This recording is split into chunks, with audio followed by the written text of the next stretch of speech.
Carp fishing now has completely new components for me and a totally different way of thinking starting now after the last Q&A.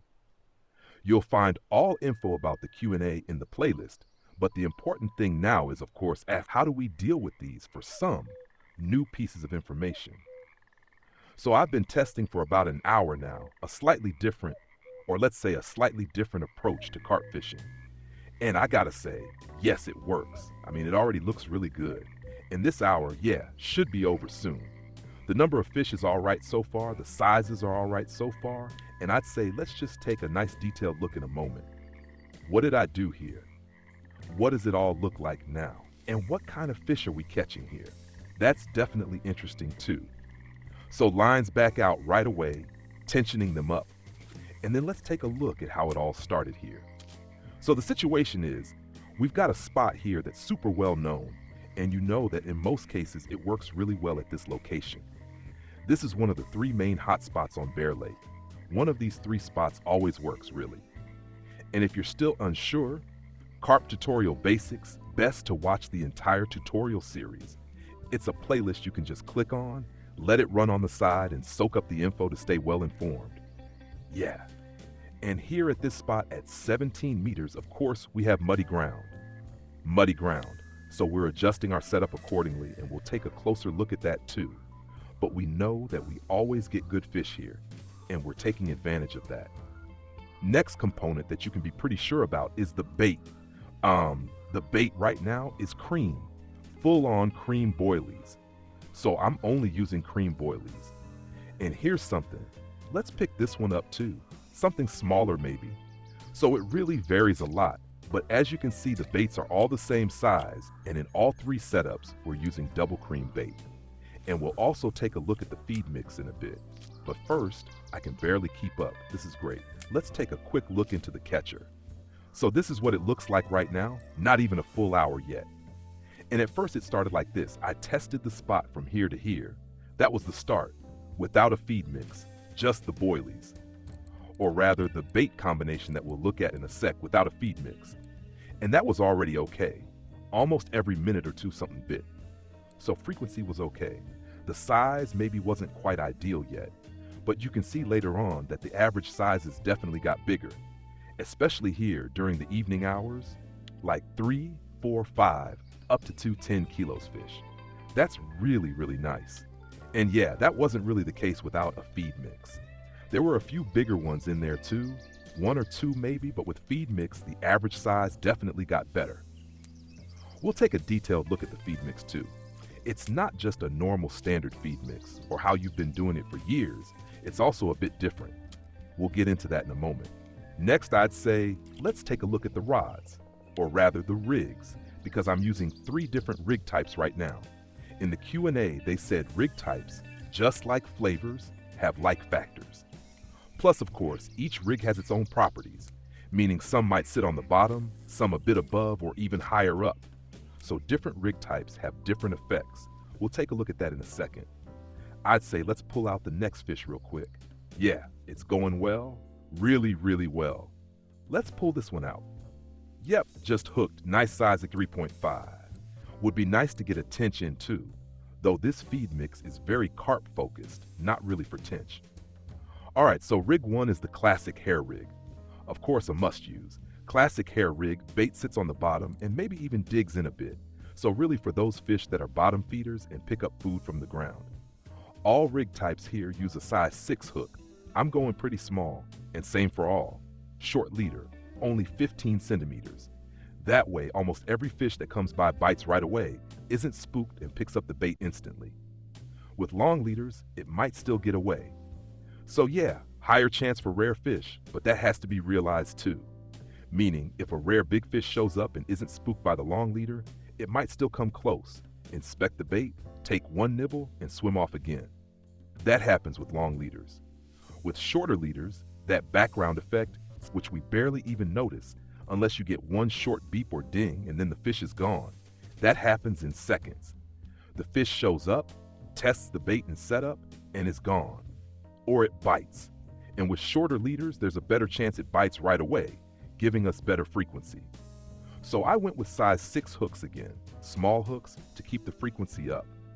I just noticed the happy hour is over. 1 hour now on this spot. And yeah, this is looking really good so far. So yeah, all setups are fully on boilies. Boilie, boilie, boilie. All 3 rigs are just on boilies now. Using size 16 boilies too, all the same. Works perfectly well right now. And it's all cream. Advantage here with the classic hair rigs and sinking boilies.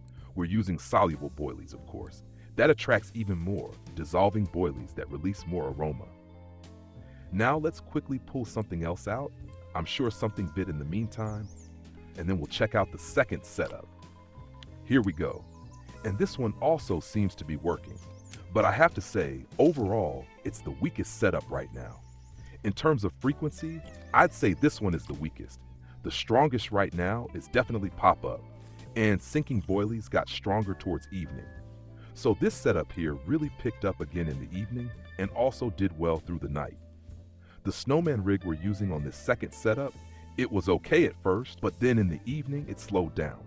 The rig with the sinking boilies definitely got stronger again.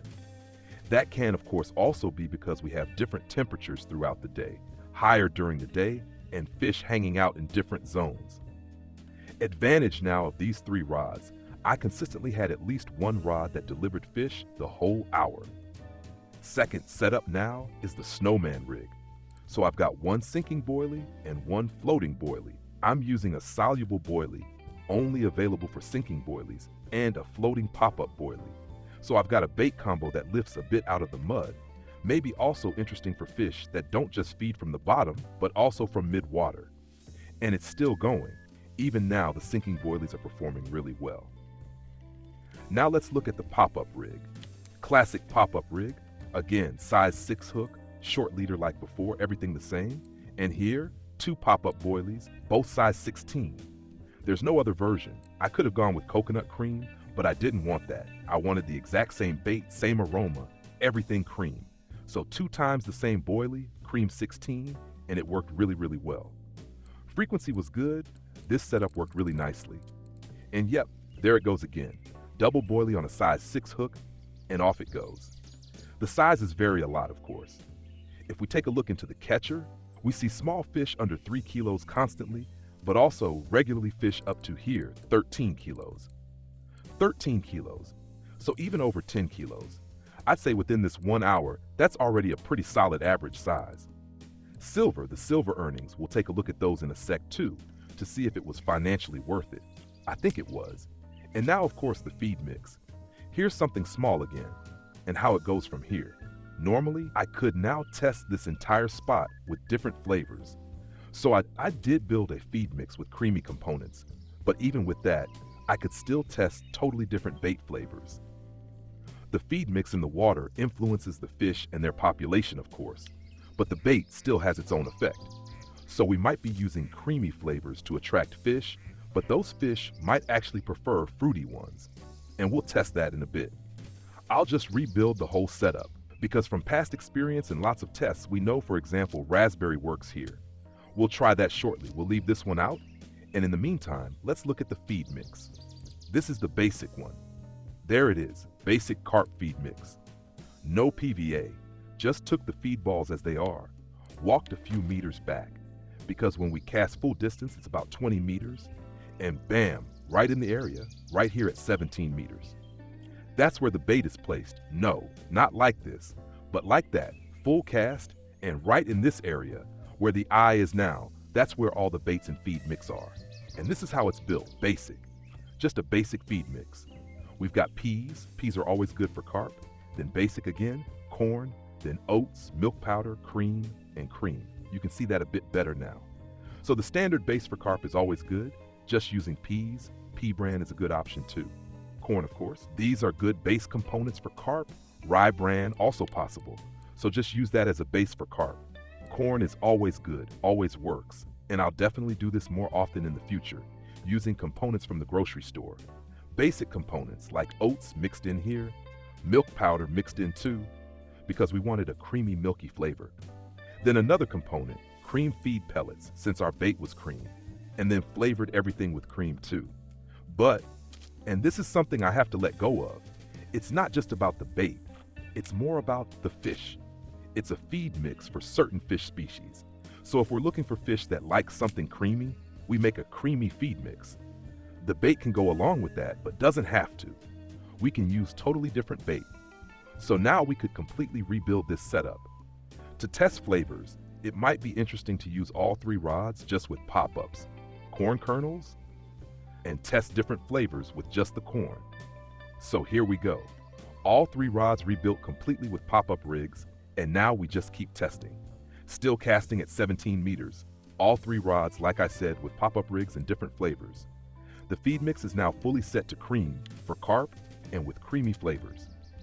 Now the question is, what other fish did the feed mix attract to this spot? So what fish population was increased, which decreased, and what flavors are those fish going for now? Cast out, immediate bite. That's a great sign. First bite already. As mentioned earlier, raspberry. Raspberry works well here again. I've also got mussel out now in a spicy flavor. So 3 totally different aromas. But if we now see that fruity works consistently well, I could of course expand on the fruity route. Next reaction, I think it's on the mussel actually. Who would have thought? Cream feed mix and mussel pop-up corn, that worked too. But raspberry is leading right now and spice is at the back. And that's how you keep testing bit by bit.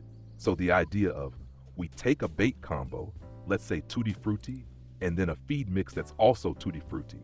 And looks like that too, like we've got a base, it's tutti frutti, and nothing else. That's way too little to influence a spot or different populations. That's like a needle trying to draw out just one flavor direction. And maybe that's not ideal. So yeah, new thinking, total reworking, completely new way of approaching carp fishing. Let's take another look in the catcher in a sec, and meanwhile, I'll keep testing. Look at this. Cream feed mix, mussel works, raspberry works, spice doesn't seem to work. That one on mussel was great. So now we might just swap out spice, and instead of spice, I'll go with garlic. That's also a spice. Don't we also have hot garlic as dip? Yep, straight back out, and keep testing. Now we've got tons of options here at the spot, with different flavors, testing the spot further. The feed is in, it influenced things, seems to work really well. Quite a few fish were attracted. Now let's just see what we can pull out of it. Casting this one out again, and let's quickly check the catcher to see if it was worth it. So here we are at the fish market, time-wise. Yeah, 1 hour and 14 minutes now, so just over an hour, and it's 400 silver, pretty basic. Even without the feed mix, it was all right, but we probably wouldn't have hit that number. I'd guess without feed mix, we would have made about half, around 200 silver, because the size and number of fish just wouldn't have been enough. But even for the first few minutes, 50 silver already, that's not bad. And that was without a feed mix.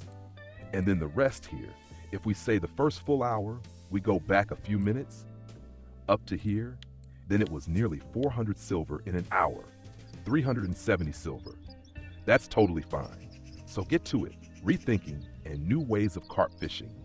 I'm curious what new things we'll experience in the coming weeks and months. Testing, testing, testing. That's key in this game. Get to the water and just give it a try. Petri friends, if you liked it, leave a like, subscribe. I love it and it really helps. And then I'll see you in the next video or live stream. See you then.